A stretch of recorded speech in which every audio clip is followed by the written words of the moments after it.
Good afternoon. Getting right down to business here. We're doing it live and doing more at 4 weekday afternoons. We get right down to business on 790 KBC, streaming live online worldwide at KBC.com and the on-demand Mottek On Money podcast, KBC.com, Apple, iTunes, YouTube, all of your favorite podcast platforms. The Fed taking the spotlight off the deep-seek story, which rattled tech stocks this week. Today, the market did finish lower after Fed policymakers left the benchmark short-term interest rate unchanged for the first time since delivering its initial rate cut back in September. Stocks did slip after the Fed's decision was announced following the end of the Fed's two-day policy-setting meeting.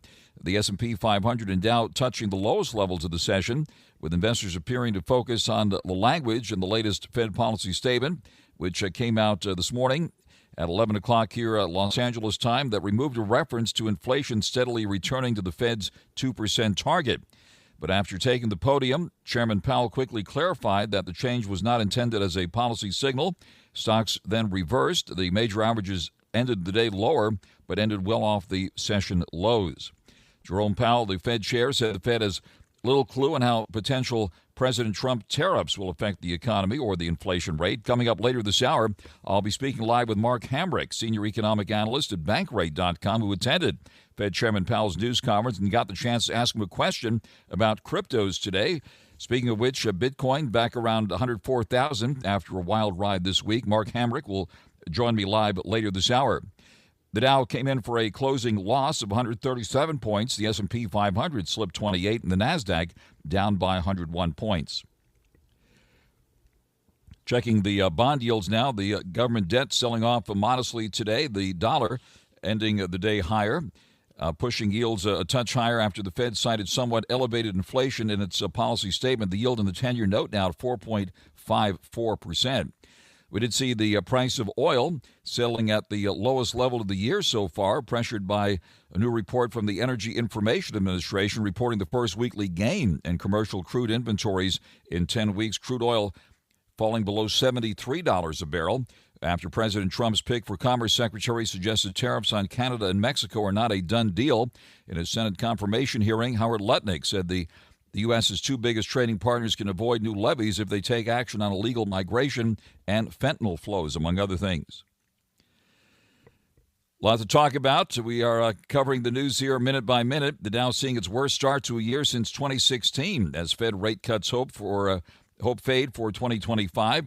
President Trump, by the way, wasting no time criticizing the Federal Reserve today after it held interest rates steady, posting a message to his social media platform arguing Fed Chairman Jerome Powell and the Fed, in his words, failed to stop the problem they created on inflation. As attention on the Chinese startup DeepSeek and its AI model led to a $1 trillion wipeout in the stock market earlier this week, shares of Bitcoin miners with exposure to AI also tumbled. We'll be taking a closer look at that as well.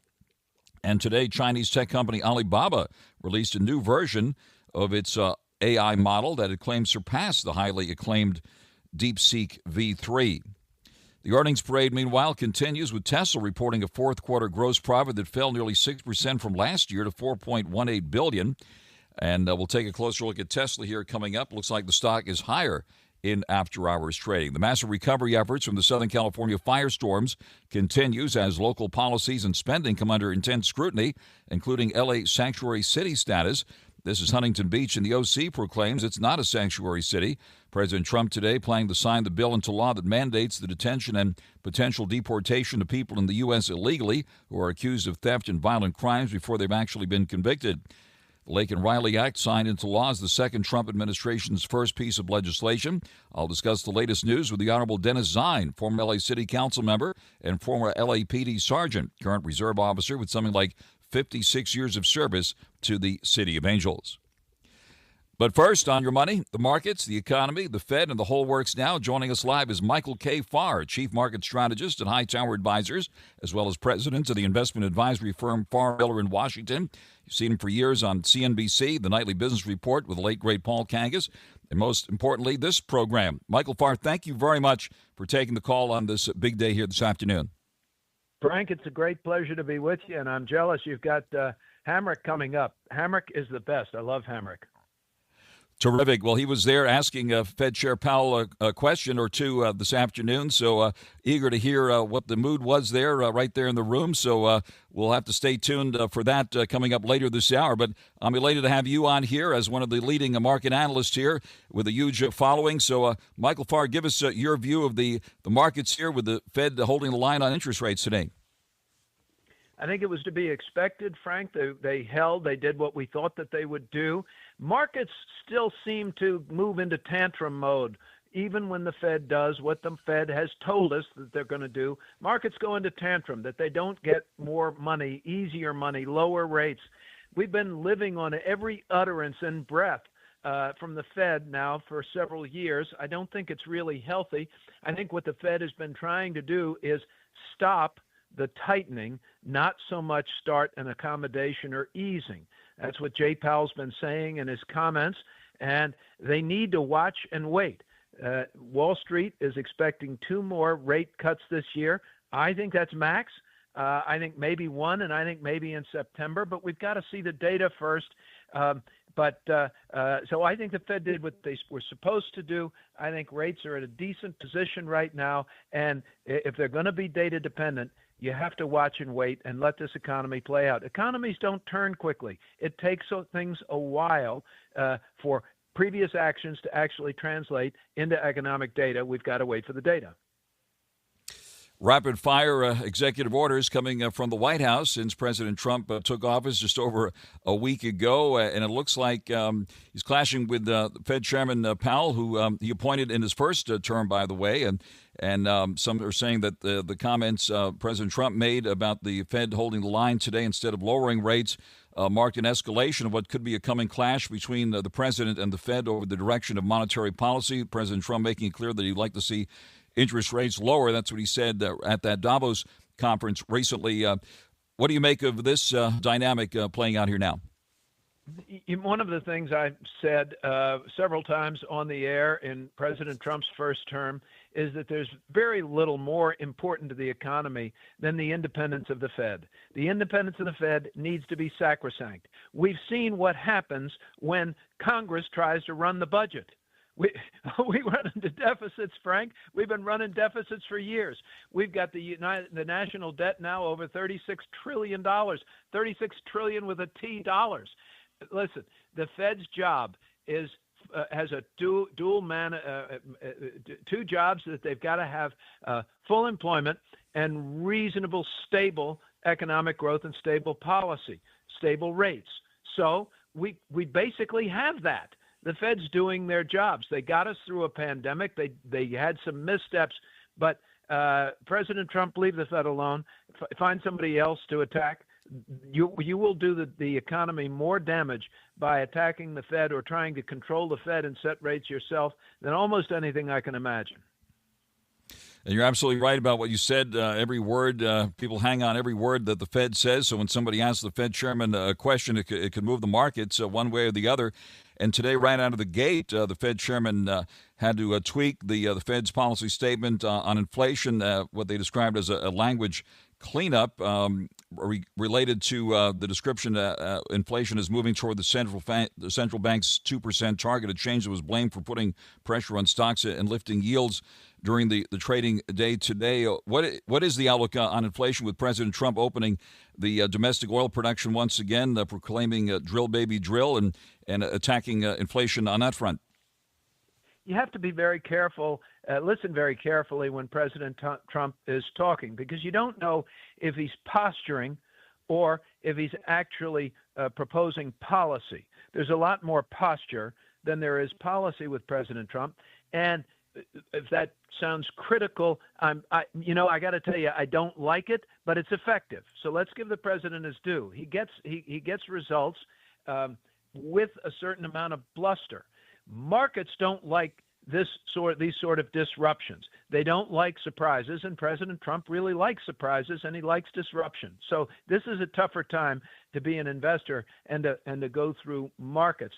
But if you are going to cut taxes, that's stimulative. That's fiscal stimulus. It leaves more money in the system. If you leave more money and more dollars in the system chasing the same goods and services, that those prices of goods and services tend to go up. So fiscally, you could be causing inflation with policies that seem stimulative at precisely the time that the Federal Reserve is trying to remove that accommodation and put their foot on the brakes, because we don't like $6 a pound butter. We don't like $8 a dozen eggs. I mean, prices have gone up across the board. We need that to stop and stabilize. That's what the Fed's trying to do, and it takes time. It's not a quick fix. It's a very boring process if done properly. On there live with Michael FARR, and turning now to the other big story this week, this DeepSeek story, the Chinese AI startup that disrupted the AI world and rattled the markets this week. What are we to make of what's happened here and the reaction we've seen in the markets, including with NVIDIA, which ended the day lower again today? Well, DeepSeek kind of threw a big monkey wrench into what's going on in AI. Really, we thought around the world, but certainly in the world of tech, everybody needed NVIDIA chips. They're very expensive, and they needed a whole lot of them in the hundreds of thousands. And then this DeepSeek comes out and goes, no, we don't need that many. We could do this a lot more inexpensively. We can do this on the cheap, and we can get the same results. I don't find that credible. First, Frank, I don't find it credible. And by the way, DeepSeek AI had access to Chat GPT and all of the other large language learning models. They could build on that. So we'll see. Today, President Trump also made a comment and that perhaps he was going to put restrictions on NVIDIA's sale of chips to China. Maybe slow down any advantage the Chinese might have. Wasn't really well received for NVIDIA's stock. More broadly, AI is here to stay. AI is a powerful economic force, tidal wave, really. I think we're going to see changes over the next 4 or 5 years that add to productivity in ways that we still can't get our heads around. So don't bet against it. I don't think it's going away. And these shocking headlines need to be taken with a bit of an even hand.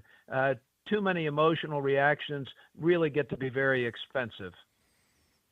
Very interesting, and happy Lunar New Year. It's the year of the snake, right? Getting underway here, and Alibaba took the holiday, the Chinese giant announcing another AI offering. So obviously the AI landscape is evolving big time globally here, so we'll keep an eye on all of that. But certainly it has impacted the markets this week with the NASDAQ taking that 600-plus point hit earlier this week and now down another 101 points today.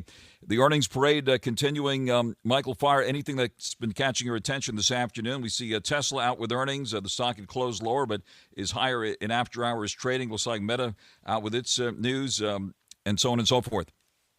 Right. Microsoft beat, but they lowered guidance a tad. That stock's getting spanked for lowering guidance and kind of telling it like it is. I don't think I'm ready to bet against Microsoft, Frank. IBM had a big beat, too. Again, this is one quarter, one set of datum, and I think that you have to take it all with a broad perspective and say, what's the long-term trend here? Is this an expanding area still of the economy? Is tech expanding? Will AI continue to drive productivity in tech and in companies you can hardly imagine, healthcare, energy, everywhere else? AI is going to help us move forward more quickly and more efficiently. So there's a right time to buy everything, but I think long-term investors over the long term that buy reasonable prices in really good companies, then allow them to go up that are well managed. That's how you make money in the stock market. It's not a quick trader's game as far as I can see, or it hasn't been in my almost 40 years of doing it. Fantastic. And let me ask you about this. We talked to the biggest fans of crypto here, as well as the harshest critics, but it looks like even Warren Buffett, who called crypto rat poison, is also seemingly warming up to it. And, of course, the current administration under President Trump, very pro-crypto. And what are your thoughts about what's happening in the crypto space here with Bitcoin dipping to around 97,000 after that DeepSeek news came out and now hovering back around 104,000 here? The cryptocurrency is worth what the next guy is willing to pay for it, period. there's no intrinsic value. And of course, Warren Buffett has always wanted to talk about intrinsic value, the intrinsic value of a company. And he measures that in different ways. There's nothing to measure with crypto except who's going to pay what next. That President Trump is behind it matters. I mean, the most powerful politician in the free world is behind something. That would tend to drive it higher. Will it create value? Is there something there you can eat, touch, sell, smell? No, there's not. So it's speculative. Is it a currency? Yes, but it's not a fiat currency. It's not attached to anything or any real rules other than it's kind of private and untraceable. Very speculative still in my mind, and yet the price could go well higher, particularly with President Trump behind it. If you want to gamble on it, go ahead. I'd still prefer to go to Vegas. They give you a free drink when you lose your money.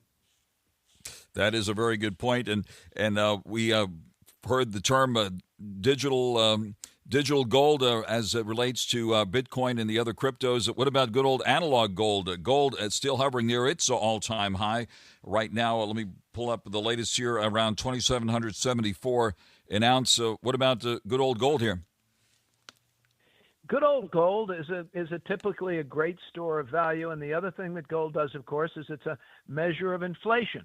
If you think we're going to continue to see inflation, if the dollar, which has been very strong, starts to weaken at all, the price of gold should go up. The price of gold should go up. Takes more dollars to buy that gold. We'll see. We'll see. But if inflation comes on a little bit stronger, it takes more dollars to buy everything. Gold's a measure of that, and you've seen it go up over the past few years. I think it's still trading to the high side, but I wouldn't bet against it. And I think, given what President Trump's doing with energy and any kind of an economic rebound globally would favor energy too at these levels. On the air live with Michael FARR, and let me ask you at this point, the big question we ask on this program, with hard to believe January is almost in the Wall Street history books here, and the January indicator is something you're following, right? But any specific places where you are putting money now and or taking it off the table? I do it on a stock-by-stock basis. That January is already in the books is just mind-boggling to me. I have written a couple of checks, and I have made myself write 2025 on them. I'm probably one of the few people that still left that writes checks, Frank. Sorry, I'm old. But I think that as goes January, so goes the year. Sometimes it does, and sometimes it doesn't. There are a lot of powerful things going on this year. The economy's in good shape. Jay Powell told us that today. It's still expanding. Jobs are in good shape. The banking system is in good shape. So I think we're still moving to the upside. Path of least resistance is still up. I don't think we're going to have another 25% year, but be patient, hold all tickets, make sure you know what you own and why you own it. If something's gotten too expensive, I'll sell a little bit of it. And I like to buy stuff when everybody else hates them, and there's still plenty of those names out there too. Fantastic. Michael FARR, thank you very much for joining us. There's no old on this program, by the way. It's young and young at heart. Those are the two categories we live by here. Michael FARR, Chief Market Strategist at Hightower Advisors, as well as President of the investment advisory firm FARR Miller in Washington. We'll be looking for you on CNBC and the other major networks, Michael, and look forward to speaking with you again many times here in 2025. Thank you very much for taking the call here today. It's a great pleasure. Tell HAMRICK hi. I will. We're going to be speaking with him live. We're going to be doing it live here coming up, talking about the Fed Chairman's News Conference. And Mark HAMRICK from Bankrate.com had the chance to ask him some questions this afternoon at the news conference. So we'll be going live to Mark here coming up in the next half hour. Right now, let's get out to the freeways for you here in 790 KBC. Mottek On Money continues, 790 KBC. Good afternoon. The Fed holds the line on short-term interest rates. Stocks move lower. The Dow down 137 at the close at 44,713. The S&P 500 down 28 at 6,039. The Nasdaq sliding again today, down 101 points at 19,632. The yield in the 10-year note has moved as well. We'll have that for you here in just a moment. The yield on the 10-year note, which impacts the fixed-rate mortgage rates, which have been elevated lately, has moved to 4.55%. Looks like the fixed-rate 30-year rate is still hovering at around 7% now.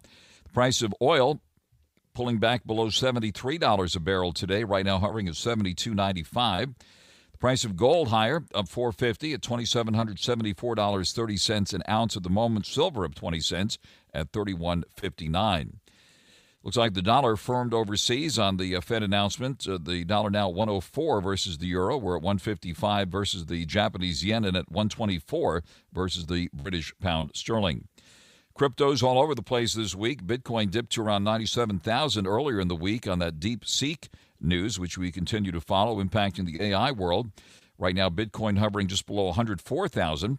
Ethereum down about 20 now at 3,121, and Doge at the moment at 32 cents. Earnings news from Tesla today. The stock had closed down about $9 to $3.89 and change, popping about $15 higher in after-hours trading to $403.71, a jump of about 4%. Looks like Elon Musk making some comments today in the earnings news. Looks like they're getting ready to roll out an autonomous robo-taxi possibly this summer. Microsoft results for the second quarter exceeding Wall Street analysts' expectations, and Microsoft stock, let's see if we can bring that one up here. Microsoft shares slipping on the weak quarterly revenue guidance that they just provided. Taking a look at Starbucks, it perked up today, up 8.1%, up more than $8 at 108 and change. Despite weak earnings, the stock got an analyst price target upgrade. Taking a look at NVIDIA, the Magnificent One taking another hit today on the DeepSeek drama, down more than $5 at 123.70. Microsoft shares, by the way, closed down nearly $5 at 442.33. And now the latest news here on 790 KABC. Good afternoon. Mottek On Money continues here. Frank Mottek here. We're doing it live on 790 KABC. The massive recovery efforts from the deadly and devastating Southern California firestorms continues with local policies and how your taxpayer dollars are spent, all coming under intense scrutiny these days, including the L.A. sanctuary city status. This as the city of Huntington Beach and the OC proclaims it's not a sanctuary city. President Trump today signed the bill into law that mandates the detention and potential deportation of people in the U.S. illegally who are accused of theft and violent crimes before they've actually been convicted. The president signing the Laken-Riley Act into law, expanding the scope of those who can be arrested, detained, and deported by federal immigration officers. The president nodded that bipartisan support today in the signing ceremony, thanking Democrats for helping to get that measure through. Let's discuss all of this now with the Honorable Dennis ZINE, former L.A. City Council member, former LAPD sergeant, current reserve officer in Los Angeles with something like 56 years of service to the City of Angels. Delighted to say Dennis ZINE is on the line. Good afternoon to you, sir. Good afternoon, Frank. Pleasure to be with you once again. First of all, on the fire zone, I know you've had a chance to go through that area. Give us your impressions of what has happened here and what the recovery is looking like.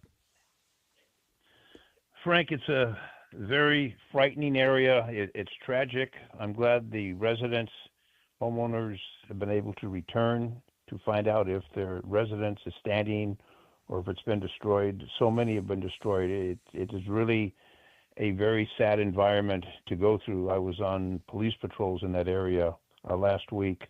It's frightening to think of that flame, the damage that it caused, total complete destruction of blocks and blocks of homes and businesses.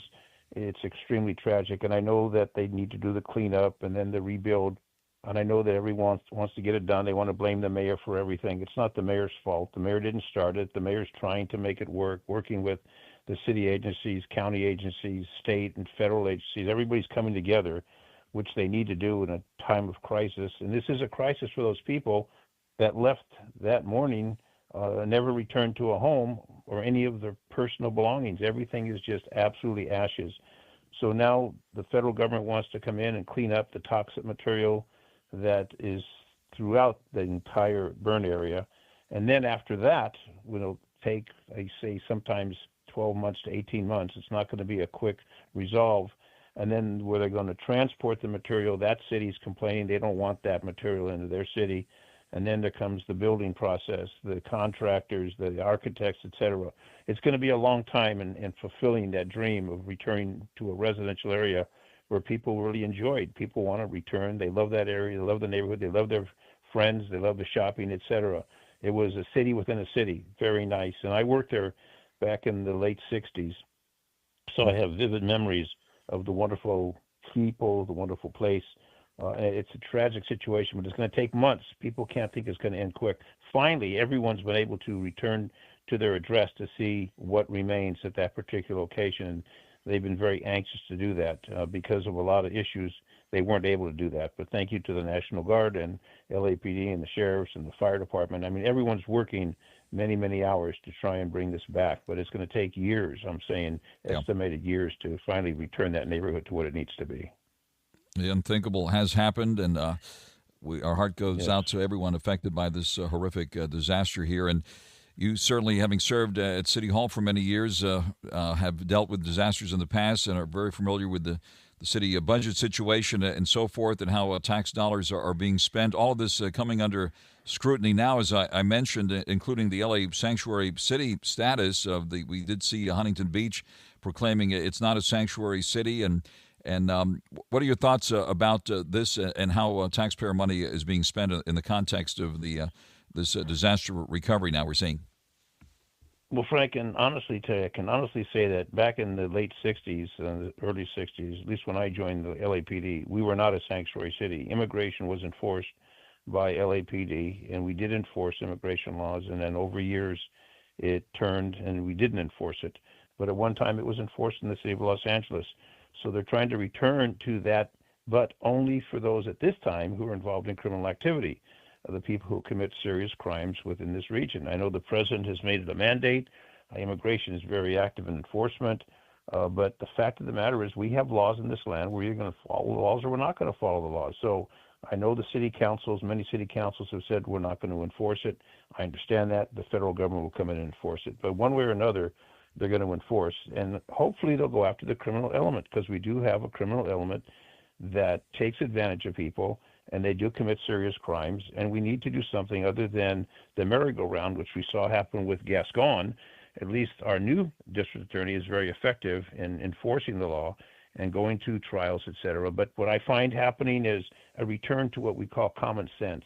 Common sense means if you're here legally, fine. If you're not and you're committing crimes, there's going to be consequences. And for the years since, we haven't done that. So we're returning to that avenue of responsibility for people. But the people who are victimized by those that commit crime and are here illegally, they suffer the double jeopardy because they have no one to have recourse. That the person commits the crime and they wander away. The criminal justice system doesn't really address it properly. So it continues. A lot of people are victimized by that. So that's going to happen. Whether the city council or the mayor want to support it or not, it's going to happen with the federal government, and they have the jurisdiction throughout the United States of America. So I can see it happening, and we hear in the news it's happening all over the country right now. And today, President Trump signing this act into law, the Lake and Riley Act into law, expanding the scope of those who can be arrested, detained, and deported by federal immigration officers. What is your reaction? This bill is the first of President Trump's second presidency to become law, and certainly getting a lot of attention nationwide. It is getting a lot of attention, and the president is making a lot. He's like a wave that comes in and just washes everything away. He's very aggressive in what he's doing. He has a mandate, obviously, from the voters that decided that he's going to be the president, and he's taking it seriously, and he's making these drastic changes. And I'll say they are drastic changes, but I think that we need to be a land of laws, and the laws protect everyone. They protect the people who are hardworking, raising a family, have a business. No one should be victimized by crime. And I've seen so many crime victims over my career in law enforcement. It's really sad when innocent people are victimized for all types of crimes. So we are going to see a change in attitudes, and we're going to see a change in the prosecution as we see locally with felonies, and the district attorney takes those cases in addition to what we see happening on a national level throughout the United States. So it's a different day in America. People don't need to commit crimes. If you want to live a respectable life and go through the process, fine. We welcome that, but we don't welcome people who are committing crimes and victimizing people, and that seems to be a situation that this president's very sensitive to. Wish we had more time. As always, Dennis ZINE, thank you very much for taking the call here with so much to talk about. The Honorable Dennis ZINE, former Los Angeles City Council member, former LAPD sergeant, and current reserve officer with the 56 years of service to the city of Angels and counting. Dennis ZINE, thank you very much for coming to the line. Thank you, Frank. Good afternoon. Thank you. Out to the freeways we go now, 790 KBC. Mottek On Money continues on 790 KBC. Good afternoon. The Fed taking the spotlight off the DeepSeek story, which rattled tech stocks this week. Today, the market did finish lower after Fed policymakers, led by Fed Chairman Jerome Powell, left the Fed's benchmark short-term interest rate unchanged. We did see stocks slipping after the Fed's decision was announced, but ended the day off the worst levels. After taking the podium, Chairman Powell quickly clarified that a change in the Fed's policy statement that removed a reference to inflation steadily returning to the Fed's 2% target was not intended as a policy signal, and the stock soon reversed. Among those at that news conference today who had the chance to personally ask Chairman Jerome Powell questions was Mark HAMRICK, Senior Economic Analyst and Washington Bureau Chief at Bankrate.com. Mark HAMRICK is live with us here this afternoon. Mark, thank you very much for coming to the line. A big day there in Washington. Yes, this was another important news conference at an important time with our economy and our country. It's good to be there. It's good to be with you, Frank. Thank you. Wonderful to have you with us. And our first guest on this program, Michael FARR, sends his regards, by the way, a big fan of yours, and says hello. So we want to get that out of the way right off the bat. But you took the spotlight there with an important question for the Fed chairman. Let's start with that. Your question to the Fed chair regarding crypto. Tell us about that. Yeah, I was about 40 minutes into the news conference. I had the last question, and so one of the challenges in being the cleanup reporter questioning is that many of the questions that I previously had jotted down get asked by others, and so I really need to have a full roster of questions to go. And so I still probably had 5 or 6, but at any rate, the one that I've been meaning to ask for some time was based on the assessment by essentially a group of federal government financial markets regulators, the Financial Stability Oversight Commission, which had identified cryptocurrency as essentially a risk for financial stability. I was also thinking about the fact that late last year, Chairman Powell spoke before a group where he talked about how crypto has become an asset class that is similar to gold in the sense that some people are relying on it or turning to it as a would-be hedge against inflation. And so I simply asked him about that assessment and also what he thought about it with respect to its propriety for investment by households and individuals, whether he saw there were any risks with that. I think if there was a headline from his answer, essentially he said that he thinks it would benefit from more regulatory restriction. And to have some actual regulation applied to it. And I think that probably is going to be a priority of the GOP-led Congress. And we know, obviously, President Trump is a fan of the class. He may not be as much of a fan of regulation of it. And President Trump pushing for lower rates, so he immediately expressed disappointment at the Fed decision today. And I believe the first question at that news conference today related to President Trump and whether President Trump has exerted any pressure on the Fed chairman regarding interest rates. That certainly was a big question. And what did you take away from that?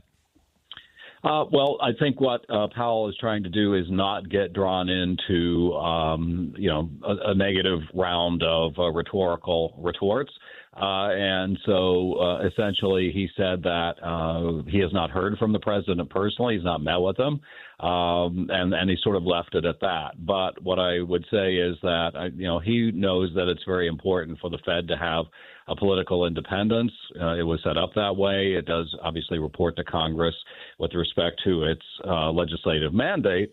But the other part about, obviously there could be infinite numbers of ways to read into comments that President Trump makes.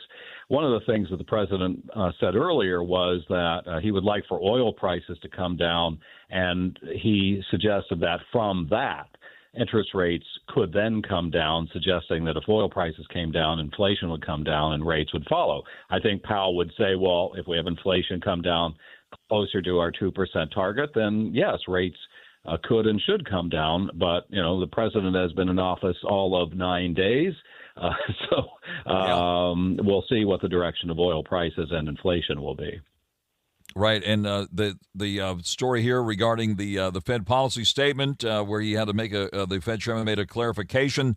What do we need to know about that, and what is the outlook on inflation here, which Mr. and Mrs. Southern California want to know most interestingly? Well, I think if even the Fed knew what the outlook for inflation was, it would give us more succinct guidance within this written statement where it really wants to keep its options open because there are so many triggers or inputs or potential impacts coming from policy moves that the administration wants to make. We obviously live in a highly uncertain world as well. I think there's virtually no one in America who is cheering for inflation to remain substantially elevated unless they have a bet in the markets on that. And so I think, to me, the most remarkable thing about this announcement and news conference was Powell said as little as he possibly could while still filling the air for 50 minutes with a news conference. Yeah. It was almost Greenspan-like in the sense that he was trying to say very little. Mark, thank you very much for taking the call, and I look forward to staying in touch with you as you cover the Fed very, very closely and all things on the economy there in Washington. That is Mark HAMRICK, Senior Economic Analyst and Bureau Chief at Bankrate.com, live with us here on Mottek On Money on 790 KBC. Bravo TV star Lala Kent holds nothing back on the Give Them Lala podcast. No, I have a very short fuse. Get to know the TV personality. I don't need to watch the show because I get the real life version. From relationships and motherhood. Let me tell you something about breastfeeding. To business and beyond. You are scared of failure, so it prevents you from trying. This is where we implement a big set of ovaries, and then we obsess. Follow and listen on your favorite platform.